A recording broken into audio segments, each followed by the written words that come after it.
8h18, hora de falar sobre Previdência Social aqui no BDC. Vamos direto até Ribeirão Preto. Danilo Scott, é com você. Oi, Natália, bom dia para você, bom dia para todos. O tema do Pode Perguntar de hoje é contribuição em atraso. Nós vamos conhecer o caso do Márcio Rogério. O Márcio tem 55 anos e tinha uma empresa que vendia carros. Nessa época, contribuiu por mais de 15 anos com a Previdência Social, mas parou quando terminou a sociedade. Eu parei de contribuir em 2004, nós desfizemos a sociedade, ok? A empresa ficou ativa, mas eu não era mais sócio. E eu fiquei sem contribuir por vários motivos, por não conseguir, algumas coisas assim. Agora ele é MEI e contribui normalmente, mas está com uma dúvida. Se esses anos que eu fiquei sem contribuir, eu posso pagar ele retroativo, ok? Porque já vai dar meu tempo de contribuição para a aposentadoria. Essa é a minha dúvida. Quem está com a gente hoje para responder a dúvida do Márcio é o doutor Fabrício Barcelos Vieira. Obrigado pela participação mais uma vez, doutor. O que é recomendado para o caso do Márcio? Bom dia. Bom dia, Danilo. Bom dia, Natália. Mais uma vez é um prazer estar com vocês. Olha, o caso do Márcio é um caso muito comum com muitas pessoas. E a notícia é boa. É possível, sim, que ele consiga, fazendo essas contribuições em atraso, porque a legislação permite que ele faça isso, e contar isso como tempo de contribuição. Mas vai um alerta. Qual é o alerta? A legislação exige que, para fazer contribuições em atraso, como autônomo, né, você tem que comprovar que exerceu alguma atividade remunerada neste período.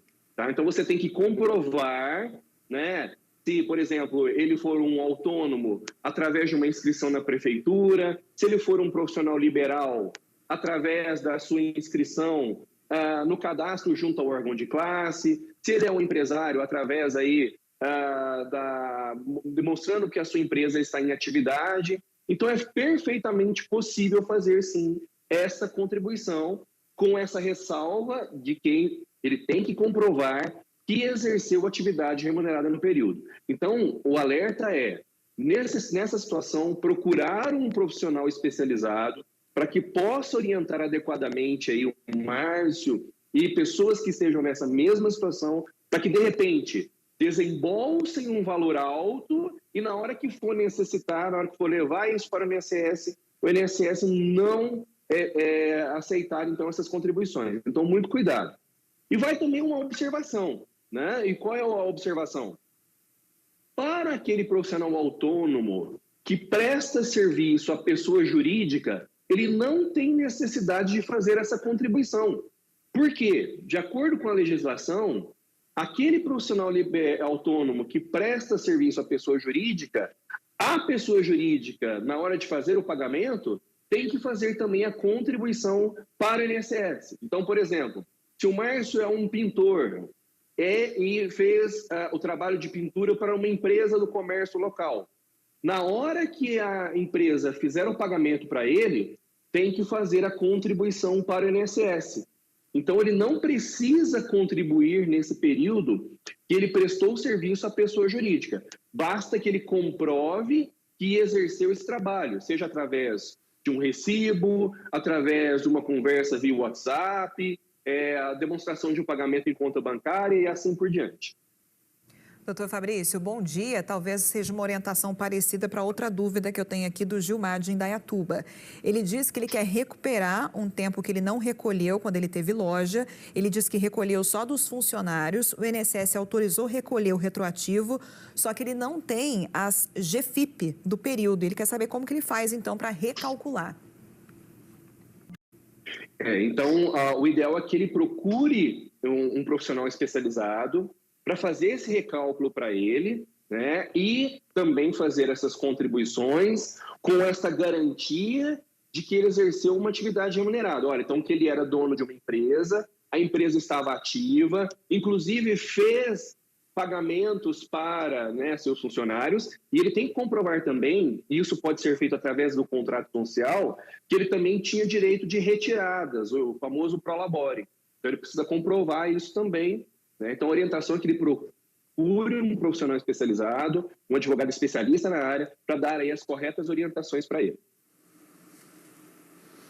Doutora, a pergunta agora é da Cristina Oliveira de São Carlos. Ela coloca assim, ó: meu marido prestava serviço autônomo e o ex-prestador fazia o pagamento da contribuição. Depois que ele saiu, não conseguimos mais fazer os pagamentos e ele está com débitos em aberto desde 2016. Aí a pergunta é: dá para fazer o parcelamento?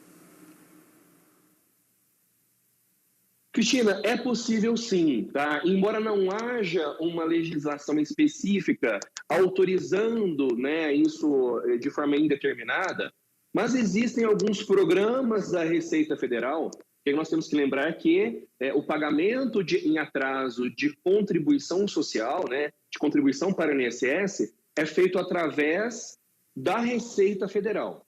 E a Receita Federal tem alguns programas de refinanciamento. E pode ser que, de repente, você possa se beneficiar em algum desses programas de refinanciamento. A orientação, então, é que você procure a Receita Federal, procure um profissional especializado para que possa te orientar adequadamente.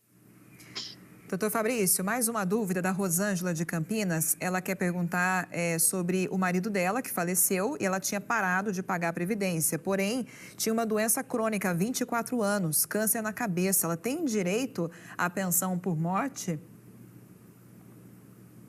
Olha, Rosângela, a orientação que nós podemos passar para você é o seguinte: o que a lei exige?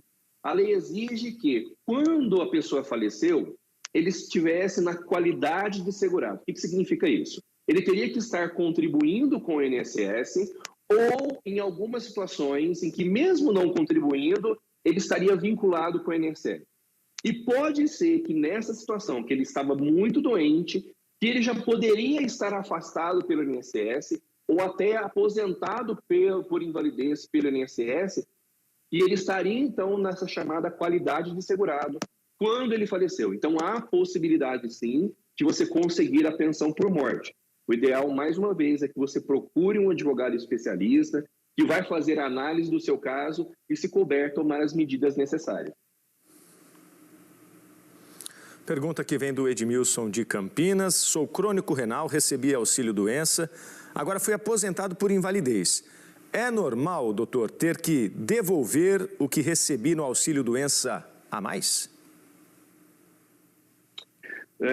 Edmilson, não é comum, tá?